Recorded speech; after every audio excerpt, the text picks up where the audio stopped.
Ankleshwar B division પોલીસનો staff પેટ્રોલિંગમાં હતો તે દરમિયાન એક આઈસર ટેમ્પો સુરત તરફથી નેશનલ હાઈવે ઉપર થઈ અમદાવાદ જનાર છે અને તેમાં વિદેશી દારૂનો જથ્થો ભરેલ હોવાની માહિતી મળી હતી।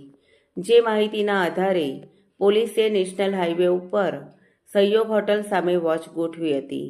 દરમિયાન ટેમ્પો આવતા તેને રોકી અંદર તલાશી લેતા વેસ્ટ પાવડર અને પ્લાસ્ટિકના દાણાની આડમાંથી બિયરનો મોટો જથ્થો મળી આવ્યો હતો।